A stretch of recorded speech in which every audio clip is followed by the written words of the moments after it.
Amados de meu Pai, tudo bem com você? Gostaria de começar esse vídeo fazendo uma pergunta para você. Sempre gosto de pergunta, porque pergunta, a forma que a gente responde revela o que está no nosso coração, não é? Jesus disse, onde está o teu tesouro, está o vosso coração, não é? Então, a pergunta para você é o seguinte: se você morresse hoje, né, e chegasse no céu, e lá no céu tivesse uma melhor casa que você já imaginou e se desejou ter, você encontrasse lá. Todo tipo de entertainment, de prazer, de coisa que você gosta de fazer. Se você gosta de ir a uma praia, não é? Ou comidas, bebidas, pessoas, movimento, tivesse tudo isso e não tivesse dor e não tivesse mais sofrimento nenhum, só uma coisa que não ia ter: a pessoa de Jesus Cristo. Ele não estava lá. Pergunta: você gostaria de ir para esse lugar? Hã? Ou o teu desejo profundo do teu coração de um dia estar no céu é pela pessoa do nosso amado Jesus Cristo, Senhor, nosso Senhor? É isso que move o teu coração. Porque o nosso propósito desses estudos nos mandamentos de Cristo é especificamente isso, para colocar chama no nosso coração em amor à pessoa do Senhor Jesus Cristo, como benefício disso, né? Porque ele disse que o Senhor é galardoador daquele que o buscam. Não é? Na medida em que você busca esse caminho de obediência em relação aos mandamentos de Cristo, ele se revela a você. Algo que você ainda não apercebeu, não sabe, não conhece, não experimentou. Ele se revela a você. Então é uma pergunta assim meio caninana, não é? Porque algumas pessoas pensam no céu como ter um lugar melhor que este, tudo melhor que eu tenho aqui, mas o amor para a pessoa de Jesus Cristo não é tão grande, tá? Então que Deus continue te abençoando, que você está nessa série, com certeza o teu amor à pessoa do nosso amado Senhor Jesus Cristo tem crescido no vosso coração, né? E você pode dizer como salmista: quem eu tenho no céu além de ti? Então, o seu desejo de estar na presença do Senhor um dia, de estar no céu um dia, é por Ele, não pelas coisas que Ele me dá, que Ele faz para mim. Totalmente diferente. O Evangelho segundo Jesus Cristo anda por esse caminho. E essa abordagem que nós estamos fazendo aqui hoje vai também nos mostrar um pouco dessa realidade. Estamos agora adentrando o último mandamento de Cristo. Antes mesmo dele subir ao céu, a ascensão, vai ser levado ao céu, não é? Antes que isso aconteça, então ele dá esse último mandamento aqui. Está lá em Mateus capítulo 28, do versículo 13 ao versículo 20. Vou ler todo ele aqui, te chamar a atenção para alguns pontos, e vou buscar desenvolver algum desses pontos nas próximas 4 semanas. Por quê? Porque, sendo o último mandamento de Cristo, é riquíssimo. Tem muitas coisas boas e preciosas para mim e para você. Eu não posso deixar de compartilhar isso com você, porque eu tenho certeza que vai ser de muita bênção para as nossas vidas. Diz assim: quando o viram, o adoraram. Então, uns discípulos que estavam vindo, estavam ali esperando, aonde Jesus disse que ele iria estar. Então, estavam aqueles discípulos, um grupo de discípulos, e disse que quando o viram, o adoraram. Mas alguns duvidaram. Interessante isso, não é? Mas alguns duvidaram. Preste atenção nisso, vamos desenvolver isso aqui um pouquinho. E, chegando-se Jesus, falou-lhes, dizendo, olha o que Jesus diz: é-me dado todo o poder no céu e na terra. Porque o que eu vou falar com você, que eu vou propor a você, não se esqueça disso. A minha Cristo foi dado a ele todo o poder no céu e na terra. O que eu vou falar para você, você pode contar, você pode crer. É coisas concretas que você pode colocar na sua vida.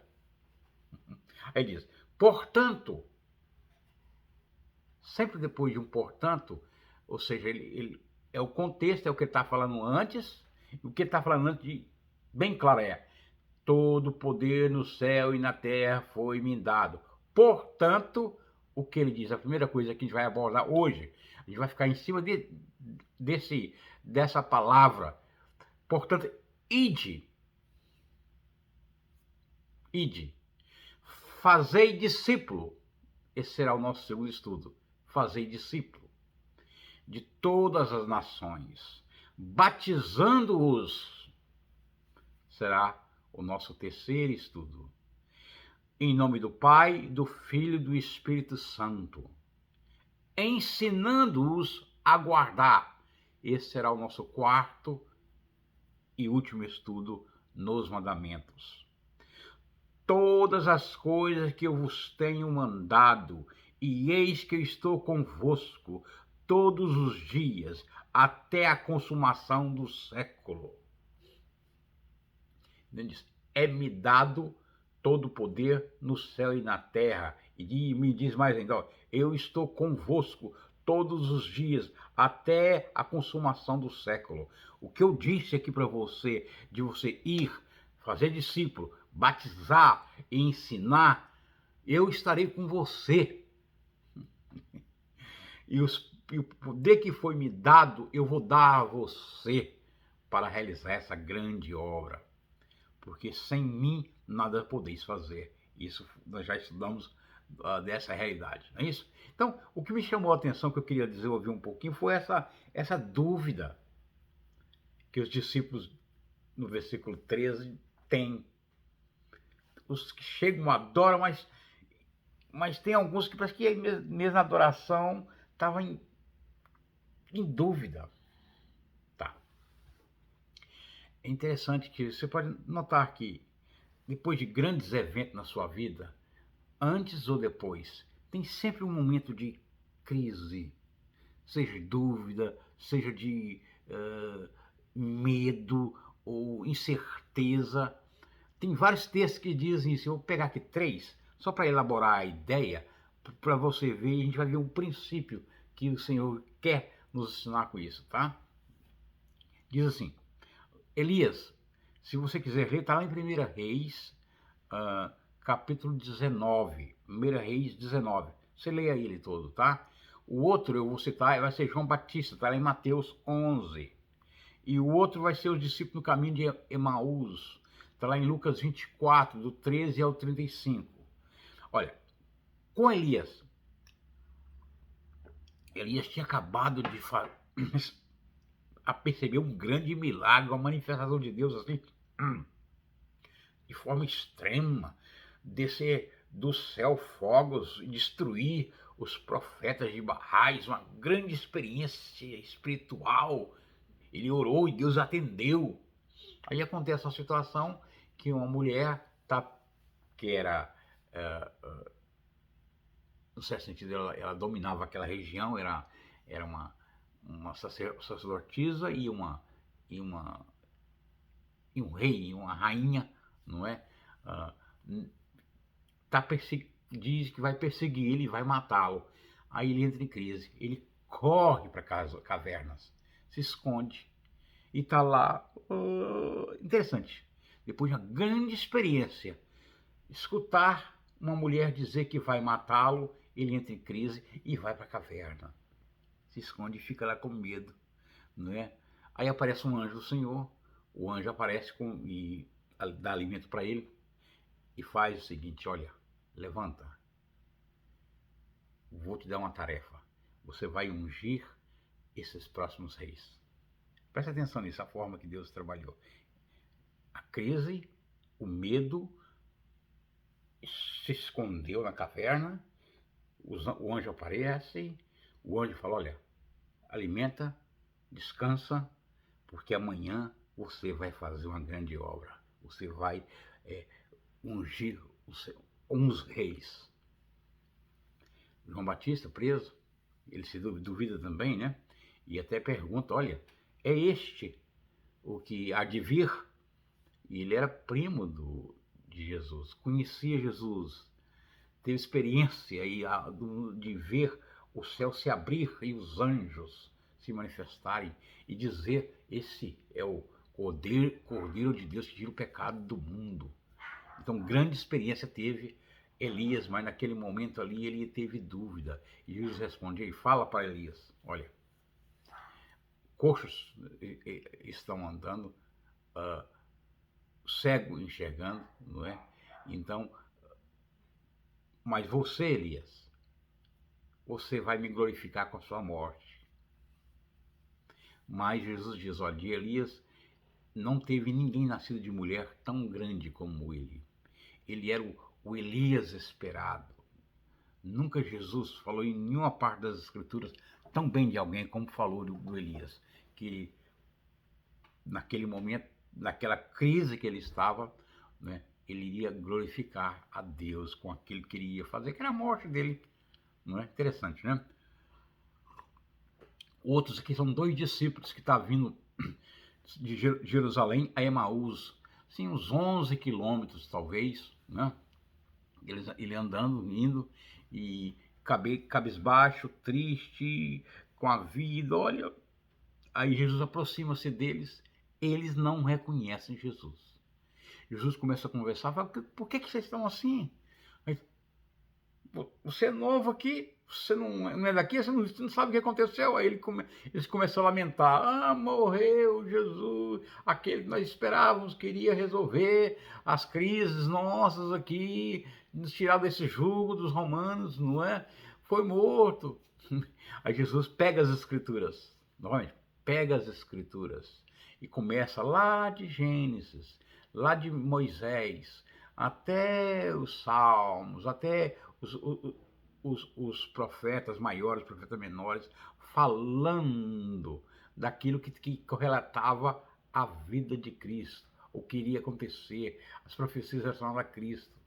E na medida que isso foi acontecendo, quando eles chegaram na casa deles, que Jesus lá estava, parece que os olhos deles se abriram e eles perceberam que estava de frente ao Cristo ressurreto. E disse que o coração deles encheram-se de fogo. Por ideia desse ponto que eu tiro a ideia, que eu desenvolvo sempre nas introduções dos nossos estudos, falar de um coração acalentado. Profecias, ensinos das palavras de Deus, nos rejuvenesce a nossa fé, a nossa alegria, a nossa esperança. Então, todos esses 3 casos, estavam eles tristes, ou com medo, ou tenso, e Deus nos ensina: oi, quando você estiver numa dessas situações que eu disse para você, pode ser que você esteja nela agora passando. O que a gente está falando de Cristo, que você tem andado e presenciado, às vezes não te põe em dúvida. Mas o remédio de Deus é te envolver. Na medida em que você anda, Na medida em que você obedece, o coração enche de alegria. Deus deu a Elias uma missão: ei, vai ungir reis, ou seja, envolva na minha obra. Para João, você está morrendo, mas o que você fez, você envolveu na minha obra. Você foi o Elias, você foi aquele que precedeu a minha vinda. Não é? E os discípulos no caminho de Emaús, que tiveram os olhos abertos, o coração acalentado, eles saíram dali e correram onde estavam os discípulos para proclamar que Jesus estava ressurreto. Ação, envolvimento. Então essa é a melhor maneira que Deus tem para mover o nosso coração. E esse mandamento é rico nisso. Por isso que ele diz: ei, você que está com o coração preocupado, ansioso, em dúvida, é-me dado todo o poder no céu e na terra. O que eu te ensino da minha palavra, se você crer, muda a sua vida. Essa é a tarefa. E a medida é: proclame essa mensagem por mim, para mim. Você é sal e luz. Não é você será, você é sal e luz. Ele não tem um plano B para cumprir essa missão, a não ser através de você, que é sal e luz. Não é? O que é? Talvez é dúvidas, medo, cegueira.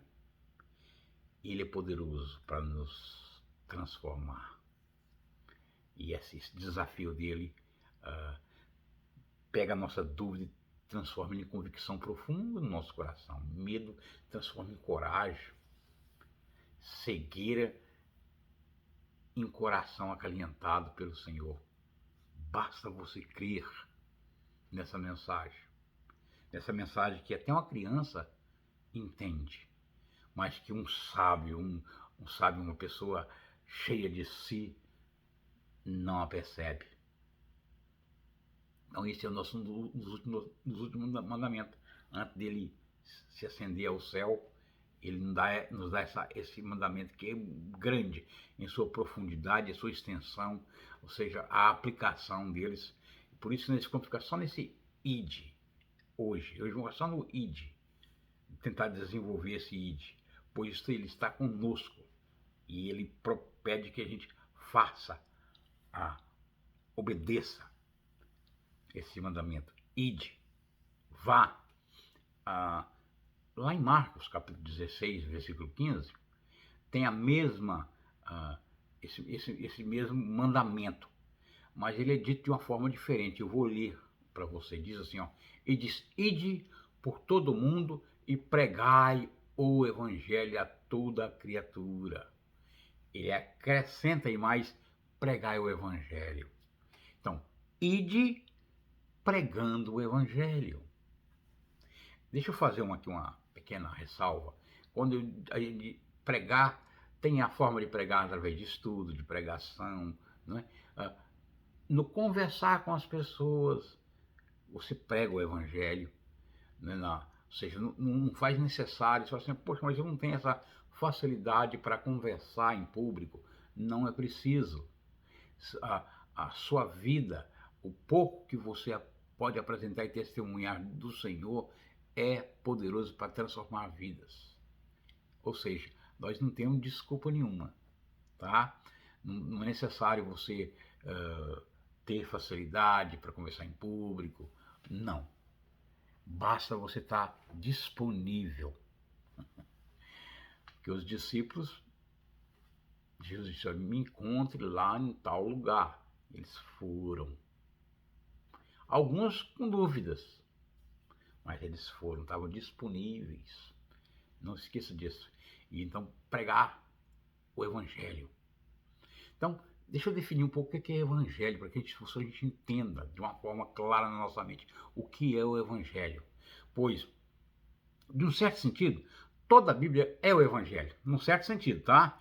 De Gênesis a Apocalipse. Tem várias declarações, mensagens maravilhosas sobre o que Deus fez para a humanidade, tá?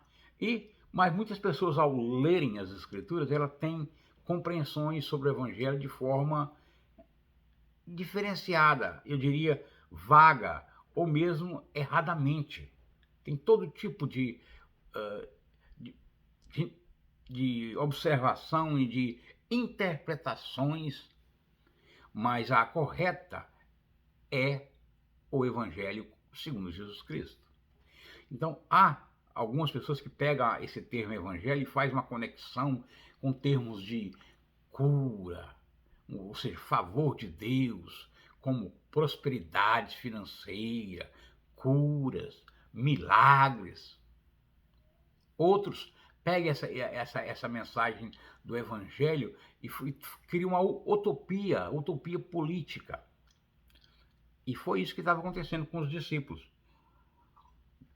de caminho de Emaús. Eles estavam cegos porque eles estavam achando que Cristo estava naquele momento, ele iria trazer o reino para aquele momento e resolver a condição que eles estavam passando relacionada a estar embaixo do jugo dos romanos. Errado. O evangelho não é político, não é? Outros dão a ênfase em seguir a Cristo, de avançar o reino dele, de buscar a santidade, tá? Todos esses sistemas que eu falei são bíblicos. Você encontra eles nas Escrituras, mas não é o Evangelho. Você tem que ir pregando o Evangelho, tá? É um pouco diferente. Então, o Evangelho é aquela... O que é o Evangelho? É a boa notícia da parte de Deus, que Cristo morreu pelos nossos pecados. Este é o Evangelho. Cristo morreu pelos nossos pecados. Lá no Éden, Deus criou Adão sem pecado para que ele governasse sobre a criação. Mas Adão se apartou de Deus e levou toda a raça humana a cair. Ela caiu em culpa, em miséria, em ruína eterna. Mas Deus, com seu grande amor por nós, rebeldes, né? Que nós éramos inadequados, mas ele nos amou e nos deu a vida de Cristo e mandou um novo Adão, um Adão perfeito. Você vê lá em Romanos capítulo 5, você vê sobre isso, que ele veio para morrer pelos nossos pecados. Ele fez expiação pelos nossos pecados, quando ele assim tomou sobre si as nossas dores, os nossos pecados na cruz do Calvário, que ele disse, está consumado. Tomou o meu pecado e o seu pecado. E lá na eternidade a gente pode ir a dizer sobre essa realidade: digno é o cordeiro que foi morto. Não só foi morto, mas ele também foi ressuscitado. E no terceiro dia ele ressuscitou, e para nossa justificação, hoje nós podemos chegar diante de Deus e sermos considerados justos, porque a sua morte e o seu, quando ele ressurgiu, quando ele teve a ressurreição, nos dá a capacidade de chegar diante do Senhor justificado. Somos justos diante dele. Somente, não só isso, mas ele hoje está preparando lugar para mim e para você. Nós somos pecadores. Cristo morreu pelos nossos pecados. E Cristo ressurgiu. A sua ressurreição nos dá a nossa justificação. Somos justificados. Então, esse é o Evangelho do Senhor. E é bem dito, bem simples. Olha, se com a tua boca confessares ao Senhor Jesus Cristo e em teu coração credes que Deus ressuscitou dentre os mortos, será salvo. Simples assim. Se com a tua boca você confessa ao Senhor e em teu coração você creres que Deus o ressuscitou dentre os mortos, será salvo. Visto que com o coração se crê para a justiça e com a boca se faz confissão para a salvação. Romanos 10, 9 e 10. E o 10 diz assim, porque diz as Escrituras, todo aquele que nele crê não será confundido. Essa mensagem simples. Você é pecador? Cristo veio, Cristo morreu no seu lugar e ele ressuscitou. E você crer nele, você também irá ressuscitar. Você terá uma nova vida. É uma mensagem tão simples e que uma criança entende, mas que um sábio tem dificuldade de entender. Olha o que diz a palavra de Deus em 1 Coríntios 1, do 18 ao 19. Porque a palavra da cruz, o que nós acabamos de dizer, é loucura para os que perecem. Mas para nós, que somos salvos, é o poder de Deus. Porque está escrito, destruirei a sabedoria dos sábios e aniquilarei a inteligência dos inteligentes. Uma mensagem simples. É a mensagem do Evangelho, na qual ele quer para a gente ir e pregar. Tá? Como eu disse para você, esse é o último mandamento, os últimos, a gente ficou pensando nessa palavra, ide. Ide com um propósito. Qual é o propósito? É pregar o Evangelho. Ide aonde? Todo mundo. Veja você que estavam ali alguns discípulos escutando essa mensagem de Cristo. E essa mensagem de Cristo com aqueles discípulos, hoje nós temos a igreja em toda parte da terra. Tem uma igreja do Senhor Jesus Cristo. Não é magnífico? Então ele usou homens e mulheres, pessoas simples, mas que entenderam essa mensagem, que a ele foi dado todo o poder no céu e na terra, e que ele estaria conosco até o último dia, até o confim da terra. E a mensagem é essa, que a gente tem que ir e pregar o Evangelho, pois ele é o poder de Deus para a transformação de vidas. E a pessoa que crer nessas verdades tem um novo nascimento, tem um coração mudado, um coração transformado pelo poder do Evangelho. E as aplicações para essa realidade é ampla, não é? Porque, novamente, muitos distorcem o Evangelho, levando um Evangelho que não é o que as Escrituras ensinam. ênfase, novamente, em prosperidade, em curas, em milagres, não é? O Evangelho é a pessoa de Cristo, é o sacrifício de Cristo, é a morte de Cristo, é a ressurreição de Cristo, e é o perdão dos nossos pecados. Pois se nós damos ênfase em outras coisas, que pode até ter conotação bíblica, mas não é o Evangelho, não há poder de Deus para a transformação de vidas. Pois o que transforma a vida é o Evangelho. Deus te abençoe. Novamente, estamos agora, como eu disse para você, pegando algumas ideias desse Mateus 28, do 13 ao 20. Ficamos hoje no ID. Estaremos fazendo abordagem de outras ideias que ele desenvolve, que é suma importância para nossas vidas. Tá? Deus te abençoe, você tenha uma boa semana e a gente se vê na próxima semana. Fique com Deus.